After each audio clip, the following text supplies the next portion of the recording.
سورۃ الہمازہ یہ سورۃ مکی ہے۔ اللہ تعالیٰ نے اس کو نبی پاک صلی اللہ علیہ وسلم پر مکہ میں نازل کیا، اس لیے اس کو سورۃ مکی کہتے ہیں۔ تو سورہ مکی جو ہے اس میں اللہ تعالیٰ 3 مضامین بیان فرماتے ہیں۔ ایک عقیدہ الوہیت وحدانیت، اور دوسرے نمبر پر عقیدہ رسالت، اور تیسرے نمبر پر عقیدہ آخرت۔ تو اللہ تعالیٰ پھر ان تینوں عقائد پر دلائل پیش کرتے ہیں۔ تو اللہ تعالیٰ کبھی اپنی ذات کا پہلے تعارف کرواتے ہیں، کبھی اللہ تعالیٰ عقیدہ آخرت کو پہلے بیان کر دیتے ہیں، کبھی عقیدہ رسالت کو اللہ تعالیٰ پہلے بیان کر دیتے ہیں۔ تو اس صورت میں بھی اللہ تعالیٰ نے ان چیزوں کا تذکرہ کیا ہے، اور خاص کر قریش مکہ میں جو عیب پایا جاتا تھا اس کا اللہ تعالیٰ نے ذکر کیا ہے۔ تو ہمازہ کا معنی ہے عیب ٹٹولنا، یا پھر دوسرا اس کا معنی کیا گیا ہمازہ کا طعنہ زنی کرنا۔ تو اللہ تعالیٰ فرماتے ہیں وَيْلٌ لِّكُلِّ ہُمَازَةٍ لُّمَازَةٍ، ہلاکت ہے یا خرابی ہے ہر اس کے لیے جو طعنہ زنی کرنے والا، عیب لگانے والا ہے۔ الَّذِي جَمَعَ مَالًا وَعَدَّدَ، جو جمع کرتا ہے مال کو اور گنتا ہے۔ يَحْسَبُ أَنَّ مَالَهُ أَخْلَدَ، اور وہ سمجھتا ہے کہ اس کا مال اس کو ہمیشہ زندہ رکھے گا، یا اس کا مال اس کے پاس ہمیشہ رہے گا۔ كَلَّا لَيُنبَذَنَّ فِي الْحُطَمَةِ، ہرگز نہیں، وہ پھینکا جائے گا توڑ پھوڑ کرنے والی آگ میں۔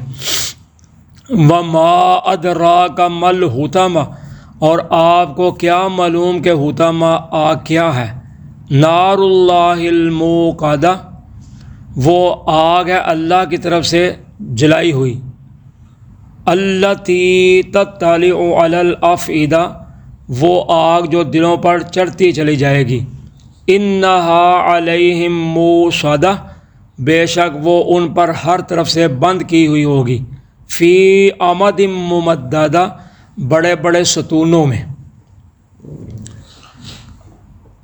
مشرکین مکہ جو تھے نا، کفار مکہ، ایک تو ان کے پاس مال تھا، تو اس مال و دولت کی وجہ سے وہ جو غریب مسلمان تھے نا، نبی پاک صلی اللہ علیہ وسلم بھی، اور جو غریب مسلمان آپ پر ایمان لاتے تھے، ان کو طعنہ زنی کرتے تھے۔ کبھی آنکھوں کے ساتھ کرتے تھے، کبھی ہاتھ کے اشاروں کے ساتھ کرتے تھے، اور کبھی زبان کے ساتھ کرتے تھے، اور ان کے عیب تلاش کرتے رہتے تھے۔ تو وہ سمجھتے تھے چونکہ ہمارے پاس مال ہے تو اس مال نے ہمارے پاس ہمیشہ ہی رہنا ہے، یا یہ مال ہمیں ہمیشہ زندہ رکھے گا، اگر کوئی پریشانی تکلیف آئے گی تو یہ ہمارا مال ہماری وہ پریشانی کو حل کر دے گا۔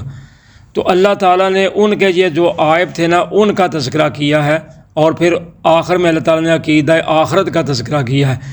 تو وہ موجودہ دور کے جو مشرک تھے، مکہ تھے، کفار مکہ، مخاطب تو وہی تھے، ظاہر یہ ادھر ہی قرآن پاک نازل ہوا ہے، نبی اکرم صلی اللہ علیہ وسلم ادھر ہی تشریف لائے تھے، لیکن یہ احکامات جو ہیں یہ قیامت تک آنے والی اولاد آدم کے لیے ہیں۔ جو بھی ان چیزوں میں ملوث ہوگا تو وہ اسی کیٹاگری میں جائے گا۔ تو اللہ تعالیٰ فرماتے ہیں ہلاکت ہے، ویل مانا پیچھے ہم پڑھ رہے ہیں سورت ایک مکمل المرسلات، اس میں اللہ تعالیٰ نے بار بار اس کا تذکرہ کیا تھا۔ تو ویل ایک تو مانا ہے ہلاکت، بربادی، تباہی، ایک ہے ویل جہنم کی وادی جس میں لوگوں کو داخل کیا جائے گا۔ تو اللہ تعالیٰ فرماتے ہیں خرابی ہے یا ہلاکت ہے ہر اس شخص کے لیے جو طعنہ زنی کرتا ہے اور غیبت کرنے والا ہے۔ تو بعض نے اس کے معنی میں فرق کیا ہے، بعض کہتے ہیں ہمازہ اس کو کہتے ہیں جو منہ پہ برائی کرے، اور لومازہ کہتے ہیں جو پیٹھ پیچھے غیبت کرے۔ بعض کہتے ہیں نہیں، ہمازہ کا معنی ہے آنکھوں اور ہاتھوں کے ساتھ اشارہ کرنا، اور لومازہ کا معنی ہے زبان سے برائی کرنا۔ تو عام جو معنی کیا گیا ہے وہ ہمازہ کا طعنہ زنی کیا گیا، یعنی کسی میں عیب پایا جانا، کسی میں نقص پایا جانا تو اس کو طعنہ زنی کرنا۔ تو وہ ہے ہاتھوں کے اشارے کے ساتھ کرنا، یعنی کسی کو کہنا یہ دیکھو یہ کیسا ہے، یا آنکھوں کے ساتھ اشارے کے ساتھ سمجھانا کسی کو کہ اس میں یہ عیب ہے۔ تو لومازہ کہتے ہیں پیٹھ پیچھے، یعنی غیبت کرنا، اس کی عیب کے ٹٹول میں رہنا. تو غیبت جو ہوتی ہے نا وہ ہوتی ہے کہ اس کو نہیں بتانا جس کے اندر عیب ہے تو دوسرے کو بتانا. تو یہ ہم سورہ حجرات میں پڑھ رہے ہیں. تو اللہ تعالیٰ فرماتے ہیں کیا تم میں سے کوئی پسند کرتا ہے کہ اپنے مرے ہوئے بھائی کا گوشت کھائے؟ تو جیسے اپنے مرے ہوئے بھائی کا کوئی گوشت کھانا پسند نہیں کرتا تو اسی طرح اس کو چاہیے کہ کسی اپنے بھائی کی غیبت بھی نہ کرے.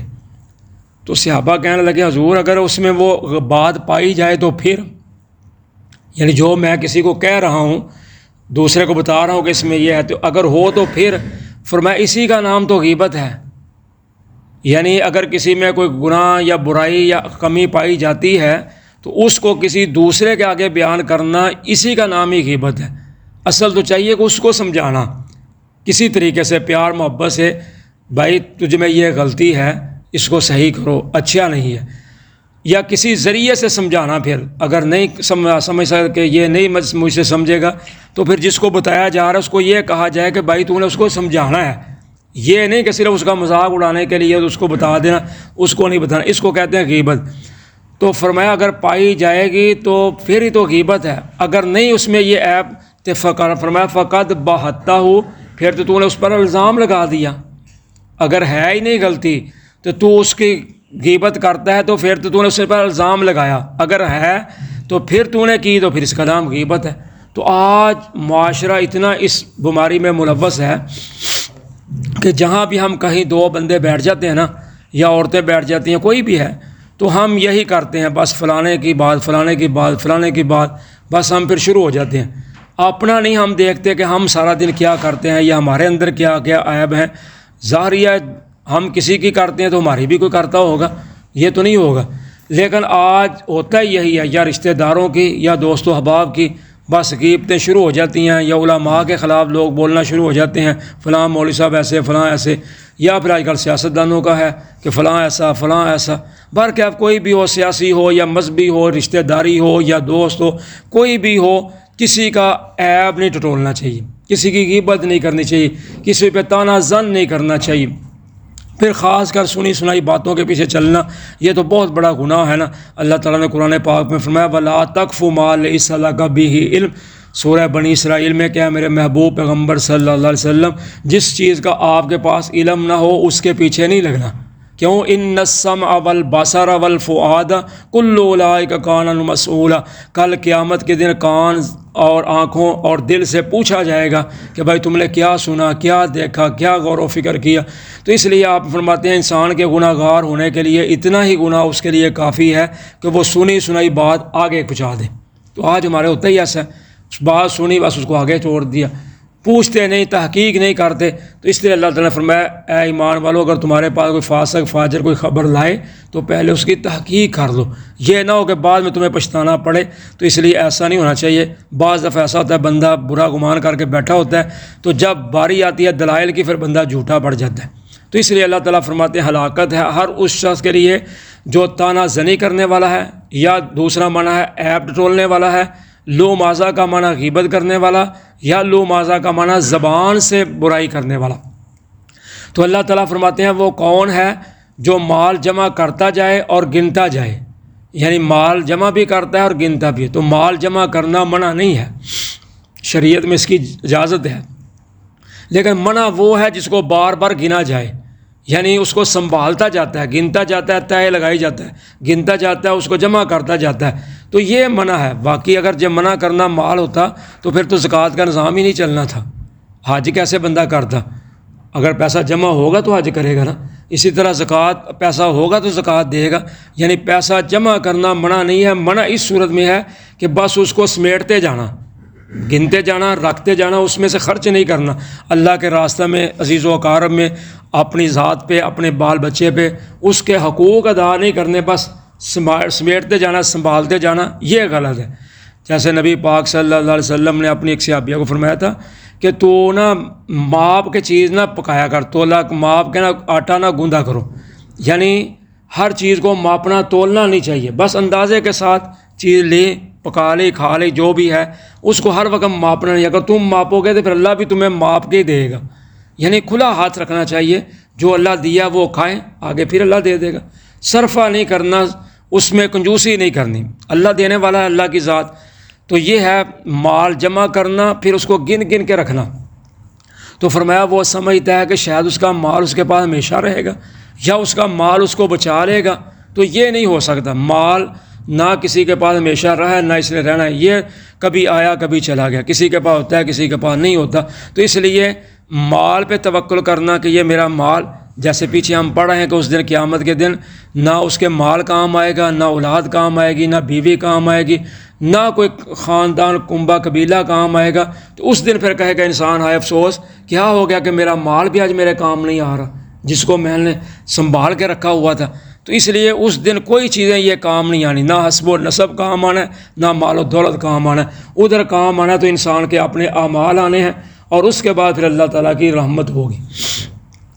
تو فرمایا ہرگز ایسا نہیں، یعنی اس کا مال اس کو بچائے گا نہیں، نہ اس کا مال اس کو ہمیشہ رکھے گا، بلکہ ہم اس کو ہوتامہ میں پھینک دیں گے۔ تو ہوتامہ کہتے ہیں ایک چیز کو تروڑ مروڑ کر چورا کر دینا، یعنی ریزہ ریزہ کر دینا۔ جیسے بچے کھلونا کھیلتے ہیں یا آج کل پتنگے گڑیاں وغیرہ ہیں، تو وہ بچے جو اس کو پکڑتے ہیں تو اس کو مروڑ دیتے ہیں، توڑ موڑ کے چورا چورا کر دیتے ہیں، تو وہ کہتے ہیں ہوتامہ اس کو، یعنی ہم ان کو ایسے تروڑ مروڑ کر ان کو جہنم میں پھینک دیں گے۔ اور فرمایا آپ کو کیا معلوم ہے کہ وہ ہوتامہ کیا ہے؟ یعنی اللہ تعالیٰ نبی پاک صلی اللہ علیہ وسلم فرما رہے ہیں کہ آپ کو کیا معلوم کہ وہ ہوتامہ کیا ہے؟ تو ہم بتاتے ہیں کہ وہ ہوتامہ کیا ہے۔ وہ فرمایا اللہ کی طرف سے سلگائی ہوئی جلائی ہوئی آگ ہوگی، یعنی اللہ کی طرف سے اس کو بھڑکایا گیا ہوگا، یعنی اتنی ہولناک آگ ہوگی کہ تمہاری عقلیں اس کا ادراک نہیں کر سکے گی، تمہارا فہم اور شعور اس کی تہہ تک نہیں پہنچ سکے گا کہ کیسی وہ آگ ہوگی۔ جیسے پیچھے بیان کیا گیا تھا کہ ہماری اس دنیا کی آگ سے 69 گنا وہ زیادہ آگ گرم ہے، تو 69 وہ تو ایک یہ، اس کو ملا کر 70 گنا یعنی وہ آگ ہوگی۔ تو 1000 سال تک جبریل علیہ السلام نے اس کو جلایا تو اس کا رنگ سفید ہو گیا، پھر اللہ تعالیٰ نے کہا اس کو اور جلاؤ، انہوں نے جلایا، پھر اس کا رنگ سرخ ہو گیا، پھر کہا 1000 سال اور جلاؤ، تو 3000 سال جبریل علیہ السلام نے آگ کو جلایا تو پھر اس کا رنگ سیاہ ہو گیا۔ تو آپ فرماتے ہیں آج دنیا میں کوئی تار کول ایسی، یعنی جس کو لک کہتے ہیں، جو سڑکوں پہ ڈالی جاتی ہے، یا کوئی سیاہ رات لگا لو، آج تک کوئی اتنی تار کول چیز نہیں ہے جتنی وہ جہنم کی آگ سیاہ ہوگی۔ تو اللہ تعالیٰ فرماتے ہیں وہ ان کے دلوں پر چڑھتی چلی جائے گی، یعنی وہ جھانکے گی ان کے دلوں پر، یعنی اس کی حرارت دلوں تک پہنچ جائے گی۔ یعنی جیسے دنیا کی آگ ہے وہ بھی انسان کو جلا ڈالتی ہے، لیکن دنیا کی آگ دل تک پہنچنے سے پہلے انسان کو موت واقع ہو جاتی ہے، لیکن وہ آگ جو ہے ایسی ہوگی جو دلوں تک پہنچے گی۔ تو افئدہ کہتے ہیں دل کی اس جگہ کو جہاں سے انسان کی حرارت اٹھتی ہے، جہاں سے انسان کے دل میں پروگرام بنتا ہے، اس جگہ پہ آگ حملہ کرے گی، لیکن مرے گا نہیں انسان۔ ادھر تو آگ لگی جل گیا تو مر گیا، لیکن ادھر مرے گا نہیں۔ تو اللہ تعالیٰ فرماتے ہیں ہم پھر اس کو ان پر بند کر دیں گے، یعنی ہر طرف سے بند کی ہوئی ہوگی اس کو تاکہ یہ باہر نکل نہ سکے، اور فرمایا بڑے بڑے ستونوں میں ہوں گے۔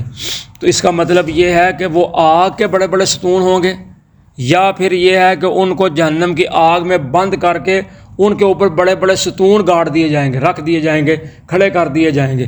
تو یا پھر اس کا مطلب ہے کہ ان کو ستونوں کے ساتھ، آگ کے بنے ہوئے بڑے بڑے لمبے ستونوں کے ساتھ جکڑ دیا جائے گا۔ جزاکم اللہ خیر۔